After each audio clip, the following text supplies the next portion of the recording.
If you don't have a goal, then you don't really know why you're investing, because investing, whether it's property, shares, or whatever, it's just a vehicle.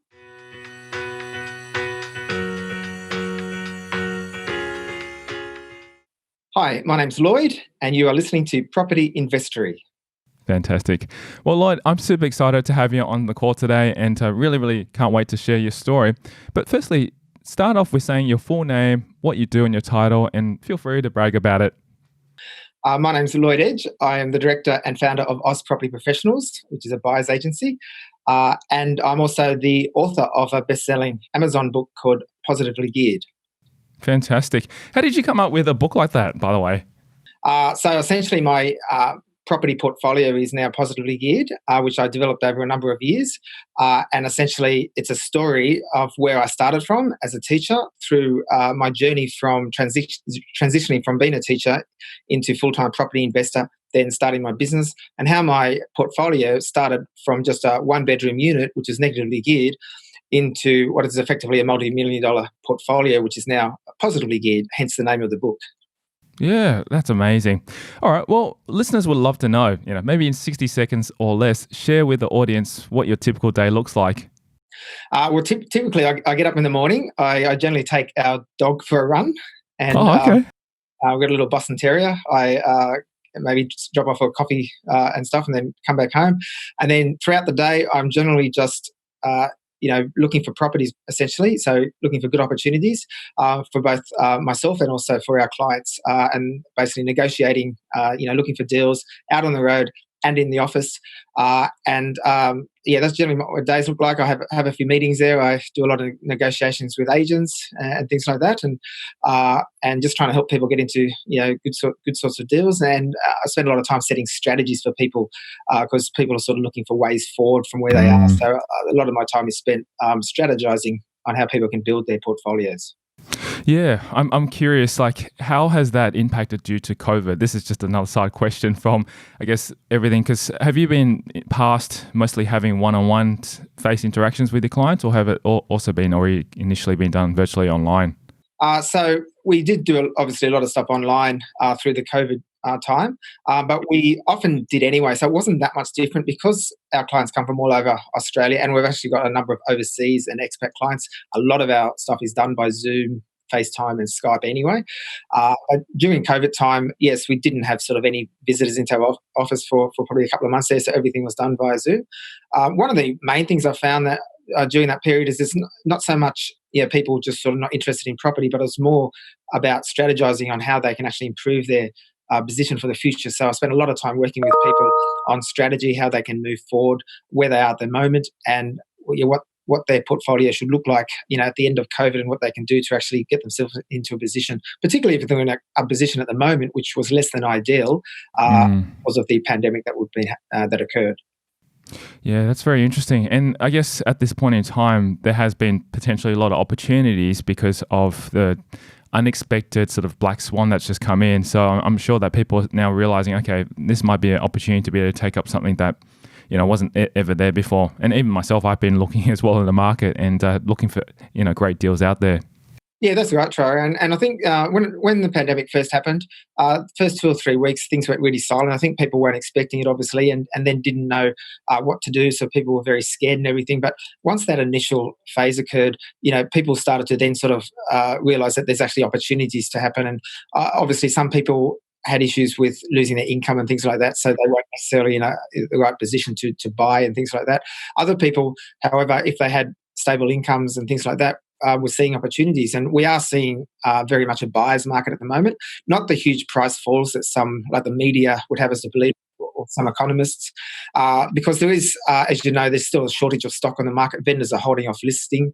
That, coupled with the fact that there's buyers in the market, is actually keeping prices up. So we're certainly not seeing a fall in prices. We saw a minor rise in March and April, and only about a 0.4% decline in May in house prices, certainly in Sydney.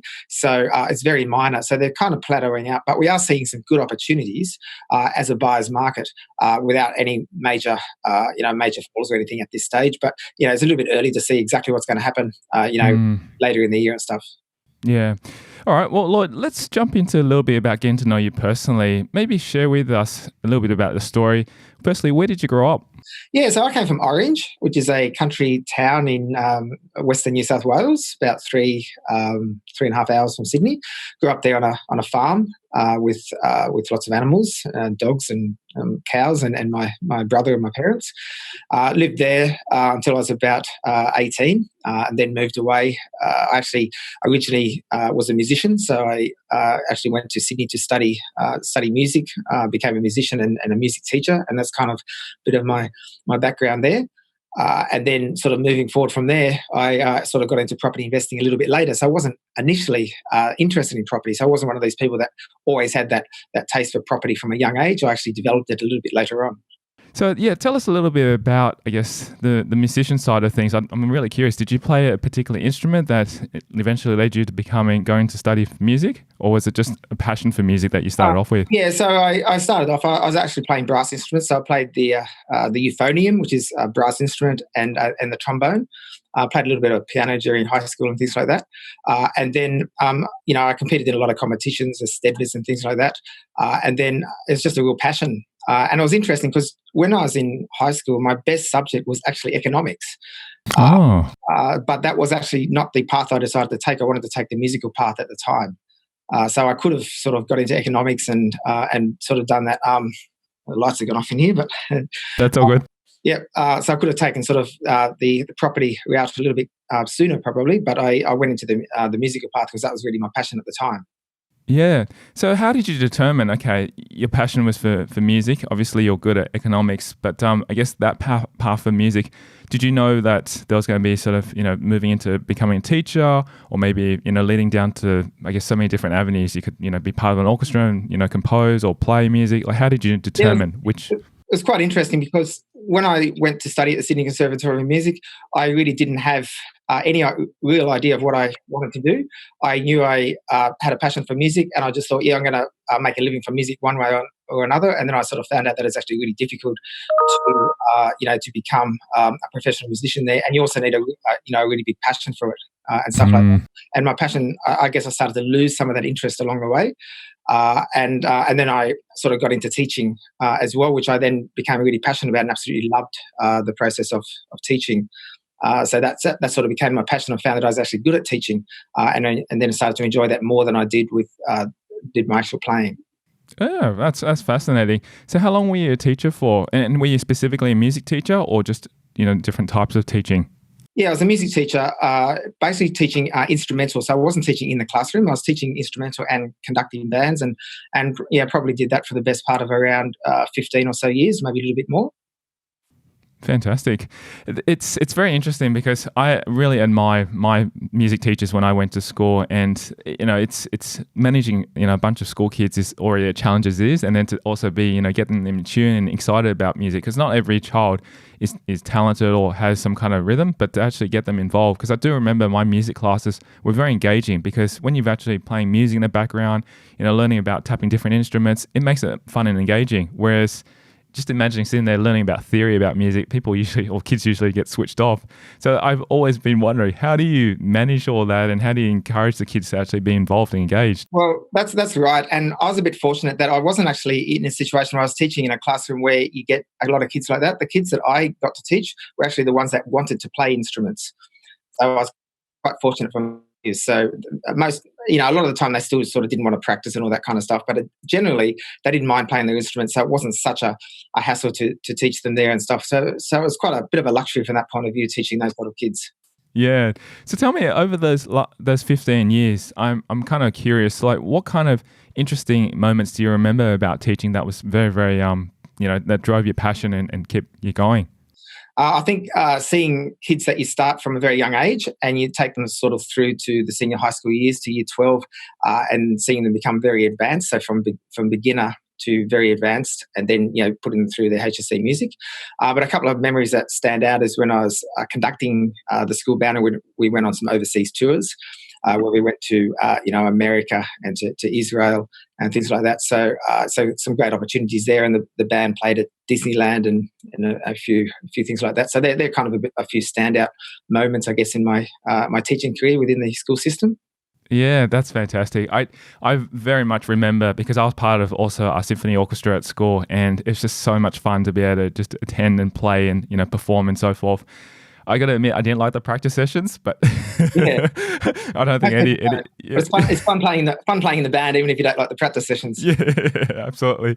So let's take a step back then. I guess you went to Sydney Conservatorium to study music, and during that period of time, how many years was that to actually get qualified to become a teacher, or to finish up with it? Yeah, so I was there for about 4 years. That's sort of how long it took to get the degree, and I got a couple of other qualifications as well. And then I left and I was doing some professional performing at the time in a few orchestras and things like that. So I was very much a professional player in a younger day there, but then not a lot of work there in a sense. So in terms of bringing the bread and butter. So I ended up sort of doing a lot of teaching as well. And as I said, that's something that I really enjoyed. Yeah, yeah, that's great. And also too, during that time, so it's 4 years and then roughly about another 15 years. So total about 20 years you're sort of within music as well. At what stage, I guess, did you say, okay, I got to jump into property? Tell us a little bit about that journey. I'm actually curious, because it's quite a long time frame. When did you actually delve into property? Yeah, so I actually the first property I bought was actually a property to live in.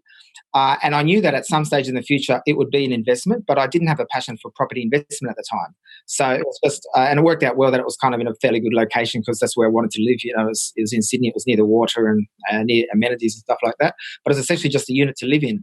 And I lived there for a couple of years and then decided that, what I was making in teaching, I didn't feel I was making a stable income. I didn't feel that I would have much in superannuation. I didn't want to live on the pension. So I wanted to sort of set myself up for some security for the future. And I also felt that, property would be a more stable sort of and less volatile investment for me and a good path for me than elsewhere. So that's when I started to look at options to start growing that portfolio. And that's when I actually moved out of that one-bedroom apartment, rented that out, and started to grow my portfolio from there. But at the time, I had no strategy. So very much different to the way I invest these days and the way I teach other people to invest, that I really had no strategy. So I was buying a few properties. They were sort of negatively geared. They sort of turned out quite well by sheer accident because they were just in Sydney, and if you're buying good locations like that, they tend to get good capital growth anyway. But I didn't have a lot of cash flow, and I was getting into a bit of debt. So it was a little bit later on when I started to look at strategies on how to actually grow the wealth quicker that my whole property investing scenario changed, and that all came down to the mindset I had and the goals that I started to put in place for what I wanted to achieve into the future, which did include wanting to retire from teaching because I did realise I was starting to lose my passion, and I decided that I didn't want to be one of these people that would be stuck, here in a job for the next 30 years and then look back and regret that I didn't make a move to do something else that I was more passionate about. Yeah, totally. So tell us a little bit about when that first property that you purchased, roughly what time frame was that in, or when was that you purchased it, so we can sort of to paint the... So that was around about 2003. Yep. And that was just post the Sydney Olympic boom. So again, with no strategy, not really knowing much about the markets at the time, I was also buying when the markets were actually starting to decline in Sydney, which is another reason why I didn't really get much growth at the time. So, and I've still got that property now, and it's more than tripled in value over the last 17 years or so. But at the time, it wasn't really getting any growth for the first few years. Of course, at first it was an occupied property, but then became an investment. But yeah, with no strategy and buying sort of in the wrong markets at the wrong time, sort of inhibited my journey at first, which is something that I sort of learnt a lot more about later on, about how to buy in the right time of the cycle, how to read property market cycles and things like that. And then, of course, how to manufacture equity in properties, which is what essentially is what I do these days. Yeah, that's fantastic. So you said for the first few years, that particular property that you purchased, which is owner occupied, which is great, you got a place that you could live in. Unfortunately, over those first few years, it didn't have much growth, but at the same time, it inhibited you. At what stage did you decide, okay, it's time to buy another property? Like, how did you... Like most people who just buy owner occupy and don't even think much about property, just keep going and just paying that off until they retire, whatever it is. But when did you go, okay, I want to actually buy another property? Yeah, so that was about 4 years later. So it was around about 2007, and we're just sort of coming into the global financial crisis. But for me, I started to attend some seminars. I was doing a lot of reading. I was getting inspired, and realised that I could actually do well with property, and also realised that I wasn't actually scared of buying in a market like that, because the markets weren't doing so well. And I was thinking I might be able to get some opportunities here and start doing quite well. So that's essentially what I started to do, and I bought another property, which ended up being better cash flow, and again wasn't getting a lot of growth at the start, but good cash flow sort of helped the help the bank account and stuff like that. But then I sort of got really hungry, and I started to sort of check my serviceability with banks, and realised that I could actually go and get another property straight away. And then I started to get really savvy with cash flow, and then I ended up making probably one of the biggest mistakes I'd made in property at the time, which is a lesson to be learnt and things like that as well, which is because you always make mistakes along the way. Yeah, totally. So yeah, I'm really curious. I know what I'd like to probably suggest. Just find it. Maybe actually just tell us a little bit about just an overview of how many properties you've currently got in your portfolio, because then it sort of paint the picture of your journey. Yeah, so at the moment I've got 16 properties in my portfolio. Obviously, along the way, I've sort of sold one, I've acquired some, and all that kind of stuff. So that number obviously fluctuates. It's not so much about the number; it's about obviously the quality of the properties and what they do for me. But the properties are spread across different states, different locations. Excuse me, both capital cities and regional areas. And also, I've got units, I've got townhouses, houses, and duplexes. So there's a number of different types of properties that all form, the strategies that I use and things like that. Yeah, that's fantastic. And I guess the reason why I asked that question is because it goes to show you've invested quite a lot into properties. You obviously haven't just bought one or two. You would have experienced, some up and downs during your journey as well. So maybe take us back to a time where you had one of your worst investing moments and share with us a story over that period of time that you've been investing. Well, it's interesting because probably my worst investing moment I thought was actually going to be a really good one. So I bought a property. It's probably maybe my third or fourth property I'd bought. Again, I was starting to get educated, but I really didn't know anywhere near enough as I should have. And I was very attracted to buying something with a really high yield. So I went and bought in a mining town and I've actually written all about that in the book that I wrote, because it's a lesson I like to share with people about what not to do. So I bought in the mining town in Blackwater in central Queensland. The property was $260,000, and I paid. That's what I paid, and the rent coming in was about $900 a week. Wow! So massive yield on a residential property. And the growth in Blackwater was being quite consistent year on year at the time of about 25%. So all those numbers stacked up really well. What I didn't realise at the time was that you should never invest in an area that is reliant on just one sector, because when the resources sector collapsed at around about the end of 2012, my $900 a week went back to about $180 a week, and of course the property value plunged as well, down below to what I bought it from.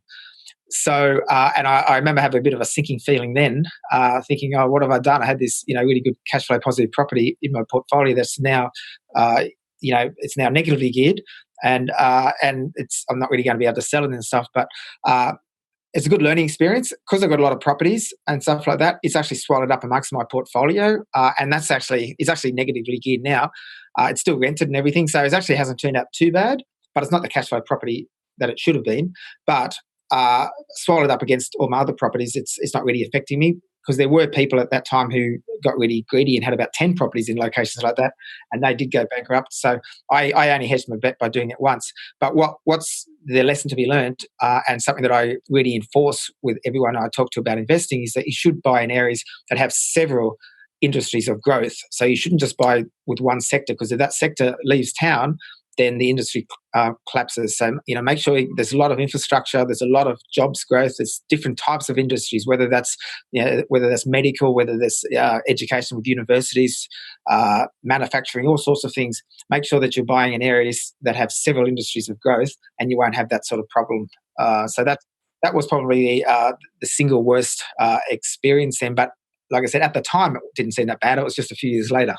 Yeah, that's right. When you said it's a few years later, what, 3 or 4 years or so, that's when it all sort of Yeah. changed. So I had that. I mean, I probably bought that in about 2009, and it probably went belly up in about 2012. So Yeah. I was, and I could have probably sold it at the end of 2011 and made a lot of money. But of course, I've never been a flipper. I've never been a buy and sell, or try to time the market and sell. Like, my idea was always to keep properties for the long term. To build wealth that way. And with this one, yeah, if I'd sold it a year earlier, I probably would have made a lot of money on it. But I was keeping it thinking that, like you do with any property, if you keep it for longer, you make even more money, or you pass it down through generation as an asset for your family and stuff like that. So for me, yeah, that was a bit of a mistake there, but just a lesson learned, part of the journey. Yeah, totally. And would you say over those 3 years, part of that loan got paid off anyway, because of the high positive cash flow that you had from that, and then now, as you said, it's been swallowed up in your portfolio, so it shouldn't really affect it too much. Absolutely, and I don't really notice that anyway. So it is pretty much swallowed up. I don't really notice it. Doesn't really bother me. It's something that I quite. And now we're going back about 8 years since that happened. So I quite readily talk about that as something. And especially when sometimes I do get clients coming to me and they want to buy a property that's got like a 12% yield, and they want to. And I say, well, we might be able to find a commercial property like that. And they say, no, we want a residential property. And I say, at that sort of yield, I know where you can get them, but I don't recommend you go there. Mm. When I try to talk people out, and I share people my story about why you should not go to a certain area to try to chase these big yields. Yeah, and that's the challenge as well too. Unfortunately, with a lot of these ones with higher yields, it's mostly regional, and regional really doesn't have much capital growth because there's not much demand as well too. So I can totally understand. That's where I think it comes back down to fundamentals. Where are you actually going to be investing? And you got to ask yourself, what is your strategy at the end of the day? Because if you're just going for yield, then yeah, you're going to have to buy lots of those, but you might not get much capital growth. And that's the thing. Like, yield really just high rent really just sort of pays off the loan and the mortgage you got to pay every month. But it's really the capital growth that creates the wealth. And whether that you're manufacturing that growth, or you're in a location where over time you're going to get the capital growth, whatever it is, your properties need to increase in value. There's no point having a whole heap of properties that 10 years later they're worth the same as what you bought them for, just because they got high yields. It's not going to benefit you at all. You might have money in the bank from the rents, but it's not really going to give you that wealth or that lifestyle freedom that you're craving in the future. So I think that's a very important thing, and that's why I think education in property is the first thing people should do all the time before they even contemplate buying a property. They really need to know the fundamentals before they make the first move. Totally agree. So let's take on the flip side. Tell us in a moment, I guess, from the worst moment now to maybe the amazing aha moment that you've had in the past. Share with us a story that could be potentially also a great story that you could share with us. Yeah, so my aha moment was when I actually built my first duplex. So I'd been investing for a few years, and I had sort of properties that were a mixture of negatively geared and some that were positively cash flow, like the one in Blackwater. But I still didn't feel I was really getting anywhere. I wanted to turn my hand to actually manufacturing some growth. So when I built my first duplex and had it subdivided, and I got about $141,000 additional equity, so instant equity on that build. But I guess the real moment for me was the fact that as a teacher at the time, I was only on about 70,000. So the equity I got was double my full year's income as a teacher. Yet I just got that equity just doing a duplex on the side. And then I thought, oh, well, I'm onto something here. I've just got to repeat this process. That's actually what changed my journey. That's actually what gave me the belief that I can actually do something and make it in property. And actually move towards my goals. I can actually do some bigger things and create some financial stability and some lifestyle choices for the future. So that was the moment that really happened. Wow. And which property was that roughly in your portfolio that you built that duplex? So that's probably property number 5.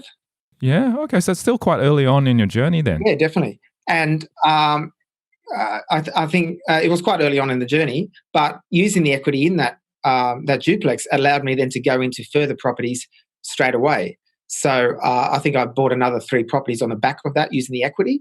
Wow. And that just meant I wasn't waiting for capital growth. I had that equity. I refinanced the properties, the duplexes that were on now on separate titles, and then just the following year just bought 3 or 4 new properties, or 3 or 4 more properties, and without having to save up, I had the deposit there from the equity. Yeah, that's great. Really grow the portfolio. And that's how you leapfrog your way to purchasing more and more properties in the future. Yeah. So just tell us a little bit about that one, because you're purchasing just properties to add to your portfolio, but then you jumped into a building, a duplex. How did you come across that? Was it a site that you saw, okay, I could split one into two, or was it just existing with plans? Like, how did you find that type of site? So it was just a vacant property, and like a vacant block of land, a nice corner block. Didn't have any plans or anything on it, so it was just available through the local real estate agent. It was in a new estate, but the estate had already been built, so it was actually one of the last remaining blocks there, which is also a resale. So they'd sort of sold it, and the finance had fallen over. So then I came back on the market, and that allowed me to get it at a cheaper price as well. So I think I paid something like $159,000 for the land. It was originally priced in about around about $190,000, and comparable blocks around there were selling sort of close to $200,000. So I got it a bit cheaper there because the developer just wanted to sell. And he had sold and then came back on the market. So that was a good opportunity for me as well. And then obviously I needed to go and find a builder and things like that, and very new to me as well. So yeah, that was always a little bit nerve-wracking, and just needing to get a little bit of advice from people who had done it before. And I actually, the real estate agent that I bought that block of land from, I'm still in contact with him now, and properties that we've built in Armidale, actually use them to sort of be the property manager for the properties and stuff as well. So sort of developed a bit of a relationship that way as well. Yeah, you never know what comes out of these relationships once you start them. It's like you could be a long-term relationship with these real estate agents, especially, in your role at this point in time as a buyer's agent. You've got all these strong relationships with real estate agents to be able to help, find more properties. You never know what could turn out of this. Absolutely, yeah, for sure. Yeah, it's an amazing story to be able to hear that. And, it sounds like when you purchased that first block, that land was already, you entered in with already a profit in mind, because at the end of the day, most of the time is when you make money is when you actually buy the property, not when you actually finish and building it and so forth. That's one of the things I always say. You're making money when you buy, not when you sell. So you really do need to buy things at the right price. Make sure you're buying, under market value. So immediately, if you're buying the land at the right price, then you are getting things under market value and making a bit of equity up front as well. But I must say, having never done this before, I was kind of anticipating when the properties were subdivided, they might make maybe $60,000 in equity uplift, and I thought, yeah, that would be a good result. But what I ended up getting was much more than that. And subsequently, obviously, I've done deals that have resulted even higher than that. But that as a good first development I've done, there's a lot more than what I was expecting, and it certainly changed things for me, particularly because it was so much more than what I was expecting, because I didn't know what to expect out of this this sort of a project. Yeah, I guess going into the unknown, because you never knew what you'd be getting out of it. How long did that process take? And also, were there any sort of, I guess, humps along the way during that process? So that process probably took a little bit more than 12 months, probably 14 to 15 months, because the council was a little bit delayed with that. But I think I learned a few things along the way as well. But the council sort of kept coming back and sort of asking for changes in the plans and the designs, and they we didn't put the right sort of landscaping in that they wanted, and they wanted to change the floor plans and the direction that the sun came in. Things like that, which is things that we, these days, we're obviously more accustomed to addressing that, but when it's the first time doing it, that delayed things a little bit there. So the council approval probably took maybe 6 months or something, which is longer than it should take. But that just comes down to, sort of a learning experience. But normally, they are approved quicker than that if you're getting everything in that they need, straight away. Yeah, fantastic. Well, it sounds really interesting, because obviously that's where you sort of started getting into development and, start to learning a little bit more about creating and manufacturing equity. So what I wouldn't mind actually having a chat about further now is, now that you've been building your portfolio, now you've got 16 properties in your portfolio, what else have you actually been doing during this time? Because I'd love for you just to sort of share what your strategy was, because as you said, the first few properties, there's no sort of direction or strategy to go. But since then, what kind of strategy have you been putting in place to be able to create the wealth that you have now? Yeah, so my strategies have always been about manufacturing equity. So I've done that through further duplexes, some of which have had really good returns of maybe 200-300 grand instant equity uplift and things like that. I've also done things like little renovation projects, things like that again, you can raise the equity and also raise the rental returns. And there's also things like subdivision, and even things like 1 into 3 subdivision. So get a large block, put a house on the which has a house on the front of it, subdivide the block, and then you can build it on the back of the block, or you can even sell the block at the back as a vacant land and get some uplift that way. So there's different strategies like that, and I've sold some vacant land lately too, which has just been sort of subdivisions to make a bit of uplift that way. But it's always about the goals and what you're trying to achieve. On the end, so I sort of set a mission to leave teaching and then to have a dream, which was sort of to set my family up for financial freedom, and to also to make sure we sort of get that dream home and a few things like that. So I always had a goal. So you need a goal. If you don't have a goal, then you don't really know why you're investing, because investing, whether it's property, shares, or whatever, it's just a vehicle. You need to know why you're using that vehicle and what you're trying to achieve with it. So it's really having that end goal in mind and what you're trying to achieve, which is really important. And then understanding how each property fits into your portfolio and how that's going to get you there. And that's why, if I'm going to build a duplex, for example, and I anticipate to make X amount of equity on it, what am I going to do with that equity? Depending on my serviceability, I may sell one of the duplexes, for example, if I need to, but then I've got to think about GST and capital gains tax and things like that. So I've got to weigh that into the equation.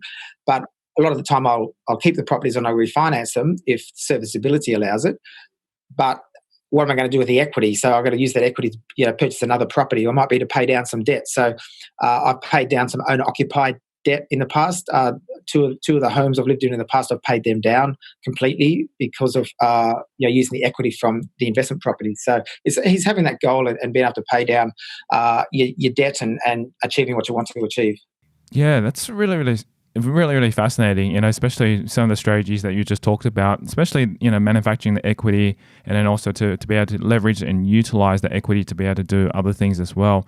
And as you mentioned, you keep most of the properties. Sometimes you might sell them and so forth like that. So I guess once you finish building these duplexes, then you would keep them, rent them out, and then that would help grow your portfolio. Is that basically what you've been doing? And then the subdivisions of the land, you just sell off the land and use that. That's correct. Yeah, and the duplexes, they're always positively geared, so the cash flow is really good on them.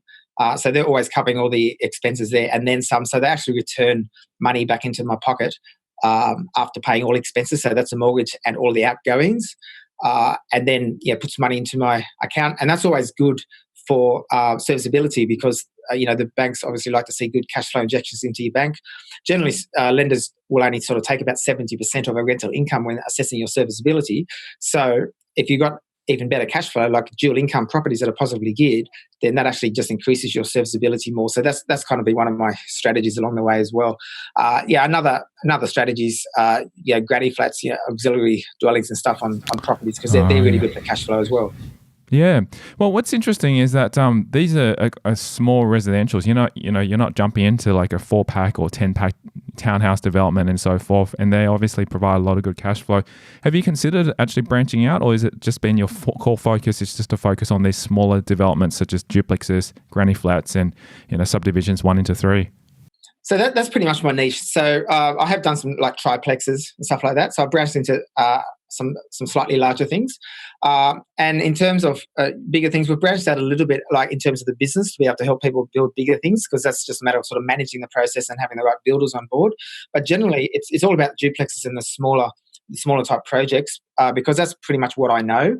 And what I know works. And I think, as an investor, you should always be investing in things that you understand and that you know that works. So the minute you start to branch into something bigger, so townhouse projects, the time frame in councils, for example, are longer, and there's also more risks. The risks are that the neighbours might lodge complaints that they don't want the properties being built near them and things like that. So there's more risks in getting approvals out.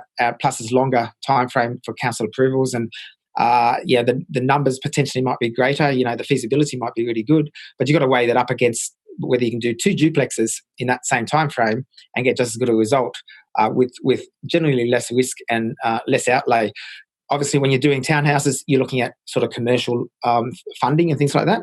Duplexes will still generally fit within the residential funding, so it's easier to get lending on them and things as well. So there's a few things like that is a reason that I sort of stick to that kind of stuff, because that's what I know. Yeah, totally. And that's what I love that you just shared that, because it's actually my next question is now that you've experienced both sides, being a smaller and also larger, which one's more profitable? And I totally resonate with you. If you just say do 2 duplexes over say 4 townhouses or, 5 townhouses, which are large development, I wonder whether or not the profit would be pretty much almost the same, or probably, maybe even, a little bit more for a townhouse potentially. But then, as you said, the risk's a little bit more, and it starts going to commercial lending, which is a whole new ball game altogether. And that's why I just wanted to sort of make that comparison. Sometimes it's actually better to be actually doing small stuff, but doing multiples of it in order to be able to achieve that same kind of profit, because it's less risk. Absolutely, yeah. And even getting back to commercial lending, when you're doing commercial lending, your LVR is generally less as well. So you might have to put a 30% deposit in all the time. You can still do duplexes with some lenders and be able to put a 10% deposit in. I always recommend you have a bit of a buffer there in case of valuation shortfalls and stuff, but you generally can put in sort of less deposits, and you're generally borrowing less because it's a smaller project and things like that as well. So I think that's just a little bit safer from that perspective. Fantastic. So I guess we're pretty much talking about the duplexes and townhouse developments and so forth. Have you delved into anything else as part of your plan? So you've done duplexes, you've done triplexes, you've had a look at a few for larger clients and so forth like that. What other things have you actually been delved into with your property portfolio and your strategies? So the other things I generally delve into are maybe smaller things in blue chip areas. So I might do townhouses and apartments sort of for long term growth, but always trying to get them sort of at a really good price under market value. So I'm sort of trying to build some equity there straight away.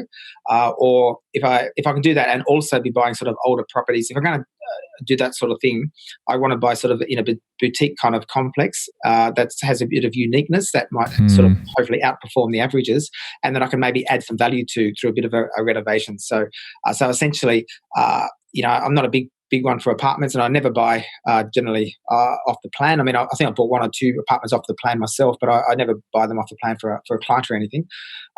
But generally, apartments and stuff are okay in some areas, as long as they're not in areas where there's too much supply and things like that.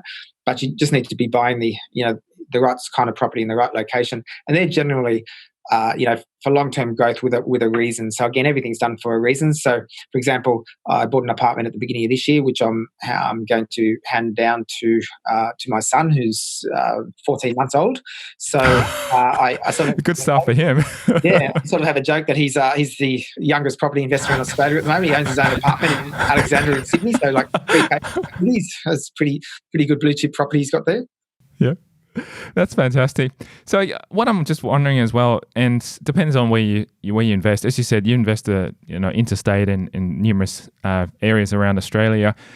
If you were to purchase, say, for example, an apartment or house, whatever it is, and you need to do a bit of renovations to create instant equity and so forth, how do you manage that process remotely? Because that's always a big challenge, to find good tradespeople, find the right people to actually help you actually get the things done. Because a lot of tradespeople are out there, but the thing is, you don't know how reliable they are. You don't even know if the quality of the work's good. How do you ensure that your property is managed well, for one, but also two, the job getting completed within a reasonable time scope without blowing too much of a budget?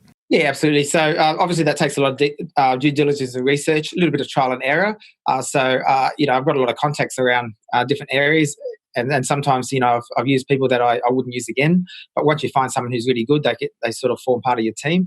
What's really important though is having a property manager that you actually trust as well. For their advice, because if you're, I'm based in Sydney and I've got a property in Brisbane and stuff. Now I go to Brisbane a lot, not at the moment because the borders are closed, but when I do go to Brisbane, I'll go and inspect the properties and whatever. But having someone on the ground there who can go and check the work, send me photos, but also alert me if they think it's up to scratch or not up to scratch, and that kind of stuff. So it's about actually leveraging of people that you can trust and things like that. And in most of those areas, I've also got professionals that I work with, either colleagues of mine in business or other fellow property investors who I can rely on for that kind of assistance. So it's a matter of, again, just building up your contacts. But it's important to be a borderless investor, because you don't want to just be investing near home just because it's near home, because it's really important that you invest in the best areas and that are right for your strategy. So that's really important. So you don't want to just invest near home just because you want to check on the property and all that kind of thing that some people talk about. Yeah, I totally agree. And that's why I think it's good to spread your risk out because there's different markets too. Sydney and Melbourne move at different times to Brisbane and say Perth and so forth. And if you actually have a property in each one of those, you can actually ride the different cycles from what I gather anyway. So that's probably one of the stronger reasons why it should be actually part of a strategy. Is that something that you also encourage investors to do as well too? Yeah, definitely. So looking at the market cycles, so what's happening, it's really important to sort of look at when the market's starting to rise and sort of be getting into a rising market there rather than in a falling market, or certainly not at the top of the market, because if you're at the top of the market, then you're end up going to sort of lose a bit of equity straight away. So that's kind of important. I also tell people not to try to time the market, but it's more important to have time in the market. So some people are trying to, they like to sit on the sidelines, waiting to see when the bottom of the market comes. But it's impossible to tell when the bottom of the market is, because by the time you know when that's happened, it's already happened. So that's not good to you either. The other reason to diversify, there's other reasons, and one of them is, for example, for land tax. So you don't want to have all your properties in the one location. It's good to diversify, across different states for that reason, and also the different markets do operate differently. So if we do have a time where the markets in Sydney or Melbourne, start to go down, you might have markets in Brisbane or Adelaide that are doing quite well, or as we've seen a few years ago, Hobart did quite well for a bit. So just diversifying means that you might have one property not doing so well, but somewhere else you'll have a property that is going quite well. Yeah, that's a really, really good point that you mentioned there, and that's great examples as well. Well, Lloyd, what I'd love to do now is jump into talk a little bit about mindset, and I've kind of already touched on a little bit of it, and you've kind of shared a little bit about why you actually got into property. But let's talk about maybe your why currently, and what's your big vision for doing what you're doing as a buyer's agent and helping investors. So essentially, really what I do and why I do what I do is essentially to help people trying to achieve what I've done. And that's not saying to achieve, specifically what I've done, but trying to achieve their own goals. So financial freedom and lifestyle choices mean different things to different people. But I'm a real advocate of, helping people to understand that having a 9 to 5 job and just having one form of income is not real security, that you really need to invest. And that even if you love your job, you need to have other forms of income. And if something does happen to your job, as we've actually seen with some people during COVID-19, that you should have other forms of income coming in that that you're not going to be worried about.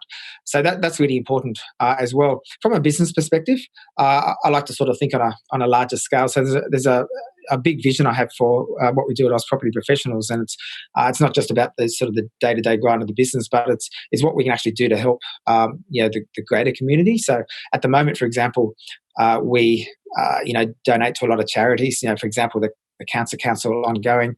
In January and February, we donated 20% of our revenue to the bushfire appeal and that kind of stuff.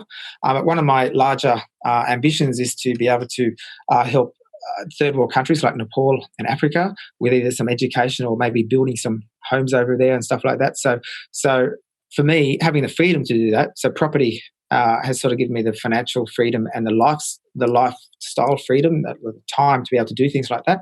And then the business itself, sort of growing the business, allows us to be able to then contribute to the costs associated with doing things like that on a larger scale. But at the same time, we're also helping people, achieve their goals and achieve their visions. And for me, it's not about a transactional purchase. So it's not about people come to us and they buy one property. We really set a strategy. We look at what they want to do over the long term, 10, 15 years, and we map out a roadmap so they can actually see how they can get to where they are now to where they want to get to, basically. Fantastic. Just curious, why start out, I guess, in this path to start this business where there could have been potentially other, I guess, type of businesses out there that you could have started? Why this particular type of buyer's agency business? Because as an investor, you've pretty much got financial freedom, you've got a lifestyle.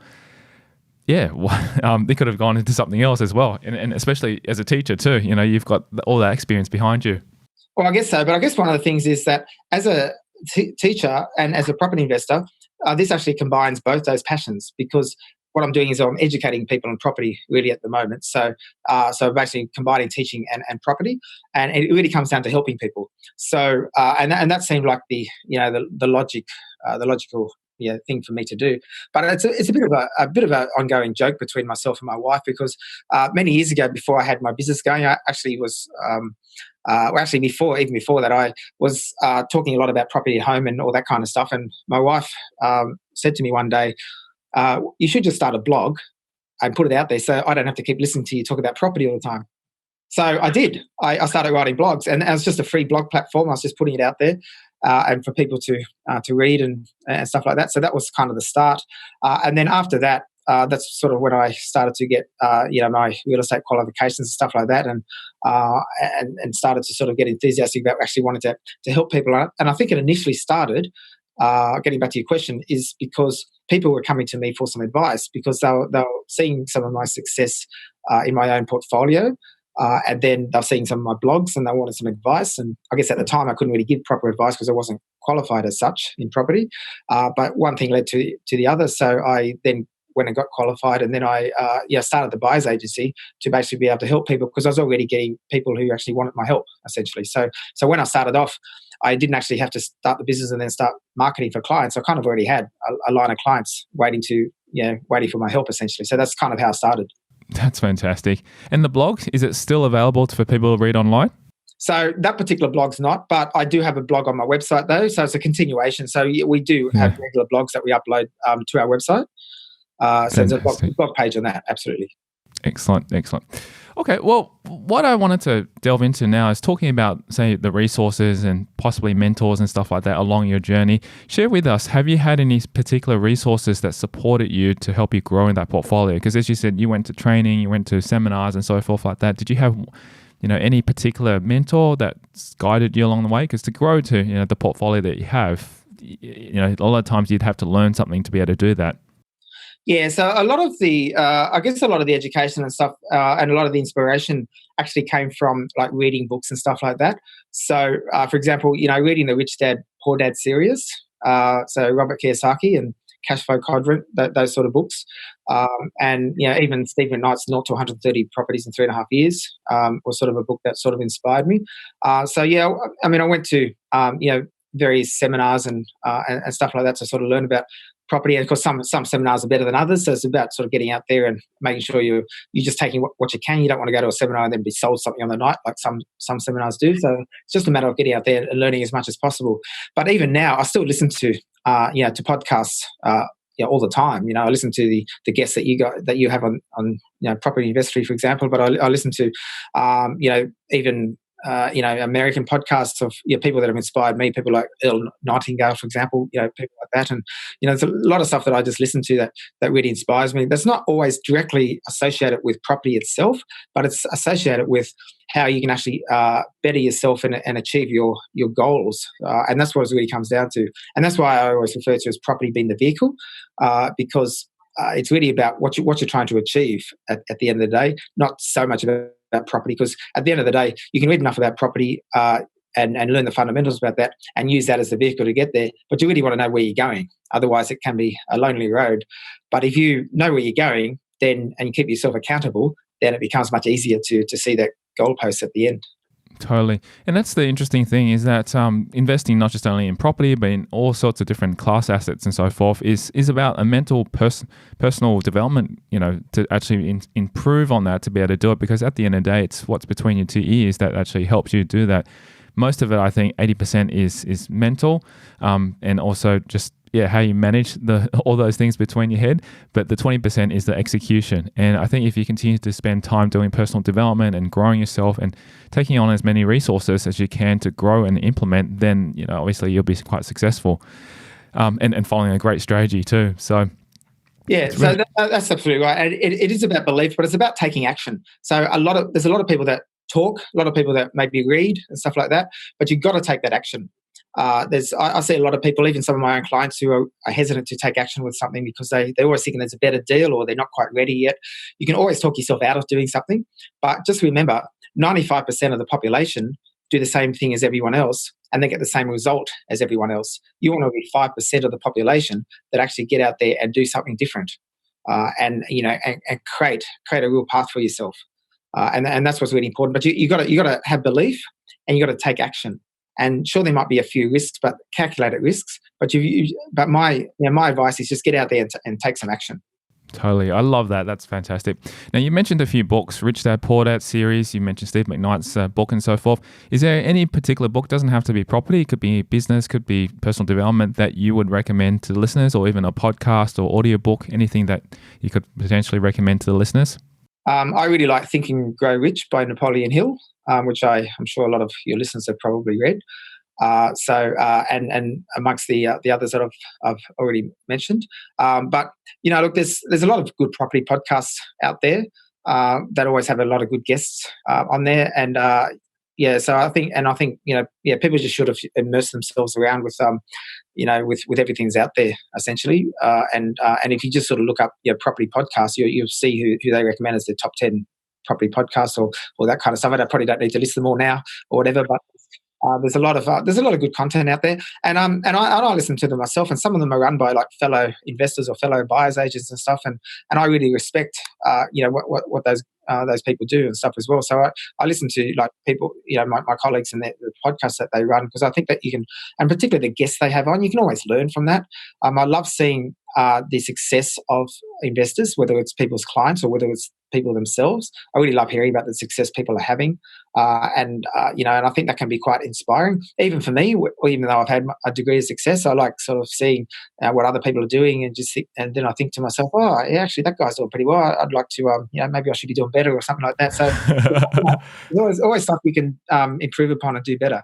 Oh yeah, I love it. And that's the reason why I create this podcast, is to actually capture all those successes and I guess share them. And for me, it's also partially a selfish reason, because I wanted to learn from all the successes, because there's so many investors out there, and you think, wow, there's so many people in the population, but only like a small percentage, like 5% or even less than that, actually are property investors that have been successful, and you wonder why. So that's why That's right. I mean, 90% of Australian property investors don't even get to their second property.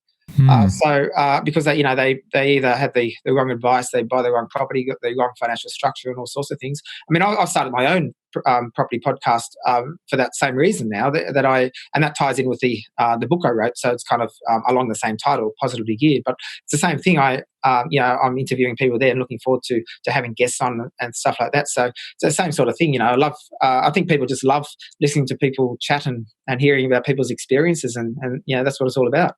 Yeah, that's fantastic. Awesome. So over your journey, you've probably received a lot of great advice. What do you think has been one of the best advice you've ever received?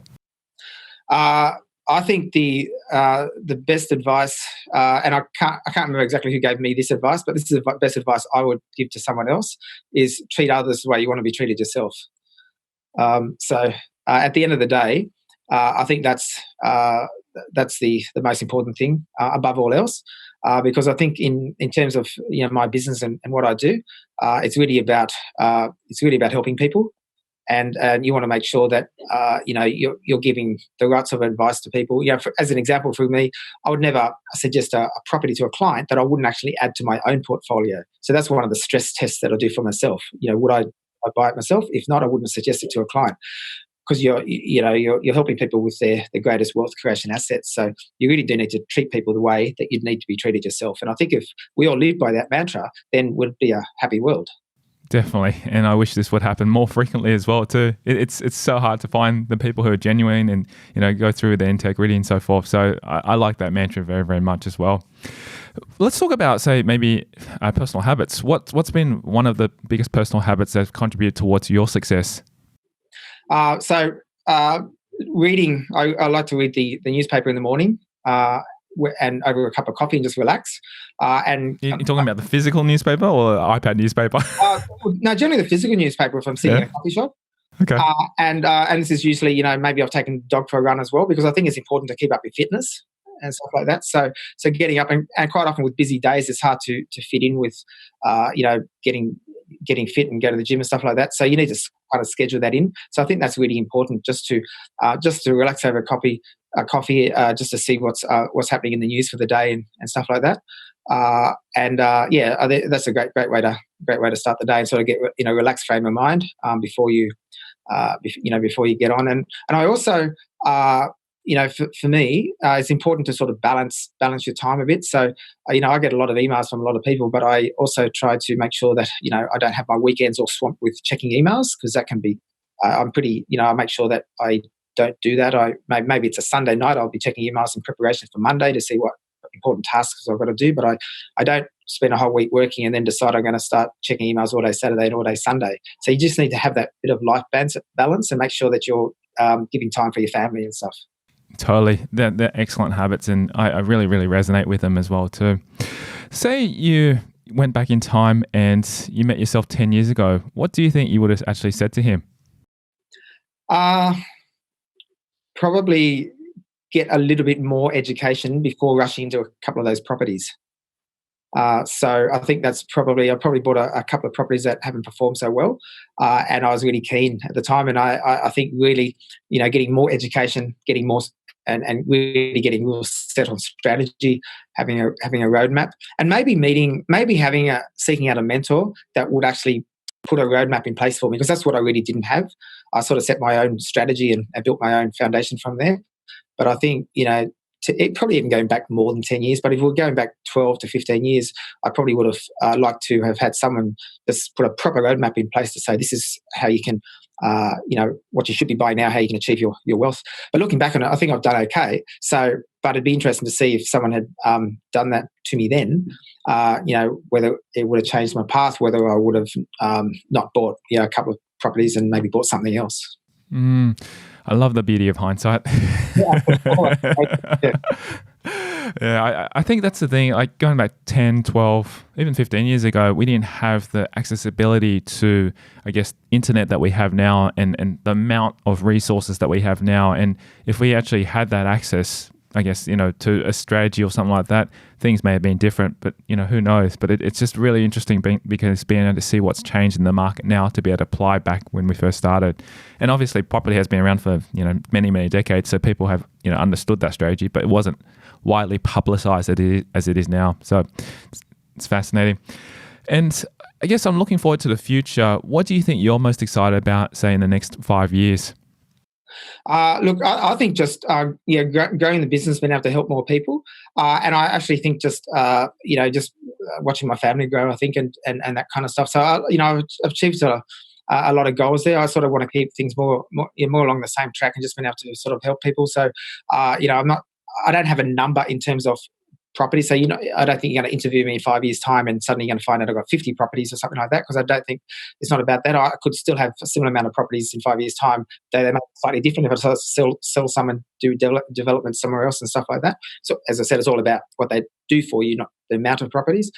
And I know, I may get into some bigger developments as we spoke about before, but it's really about growing my business, really be able to help more people and things like that, and just spending time with my family. Absolutely. Fantastic. All right. Well, last question for you is: how much of your success is due to your skill, intelligence, and hard work, and how much of it is luck? To be honest, I don't think that much of it is luck. To be honest, and I wouldn't say I've got lots of skill, intelligence, or anything like that. It might have a little bit of. I was going to say you're very skilled, especially if you're a music teacher. It takes coordination to be able to play an instrument, especially play it well too. What I will say though is I do have good work ethic. When I was a teacher, I was basically living and breathing property and teaching. And I was actually, and I actually did my real estate license and stuff while I was still a teacher. But I actually did that online at night, and I was studying, and I had a 3-year diploma that I did in 3 months. So I actually sat up all night. I was literally getting about 2 hours sleep at night. I was teaching all day. I'd get home from school about 4 o'clock in the afternoon, and I'd sit up until about 3 o'clock the next morning, just doing studying and stuff like that. And then I'd go back to school at like 6 o'clock in the morning for the next day's work. So that's a sign of the work ethic there, which I probably had similar when I was also a musician, when I used to practice and stuff. But yeah, so hard work, definitely, and even when I was investing property and teaching, I was always working on my portfolio at night, and even maybe at lunchtimes or after school and stuff like that. So for me, I'm not one to sit down, put my legs up and relax. I'm always trying to do things. Nowadays, I tend to do a little bit more relaxing because I like to play with my son and stuff like that. But essentially, it is about hard work. It's not so much about intelligence. I think you can learn intelligence. I think I'm smarter now than I used to be, and you can learn that. But you learn that through hard work, and you learn that through who you're around. And I always say, if you're in the if you're the smartest person in the room, then you're in the wrong room, and you should go to another room. So I think that's quite important. Surrounding yourself with people who are greater and smarter than you, definitely helps. So Lloyd, thank you so much for coming onto the podcast today. If people want to get in contact with you, potentially work with you within your buyer's agency, and reach out to get strategy sessions or whatever it is, what's the best way they can reach out to you? So my website's ozpropertyprofessionals.com.au. And they can find our contact details on the page. And if people would like to have a read of it, then grabbing my book, Positively Geared, which is available through most book retailers and Amazon and other Booktopia stuff online. It's also available on the website as well. And that is a story of my journey from basically from being a teacher, from growing up on the farm, being a teacher, all the way through to where I am now. It's not just about property investing and all that. It's really about I try to sort of inspire people, get their message out there, and things like that. So hopefully it's a good read for people. I've had some pretty good feedback about it. So if people are interested in that, I'd be happy to hear from them about that as well. Fantastic. Yeah, I really, really appreciate it. And yeah, I can't wait to see, greater success as well for not just only yourself, but also for your clients as well. And thank you so much for sharing that book as well too, which, people can pick up from local bookstores as well too. So Lloyd, thank you so much again for coming on to the podcast. It's been a real pleasure. Love your story. Loved everything that you shared with us. And thank you so much again. Great. Thanks, Ryan. Good to be with you.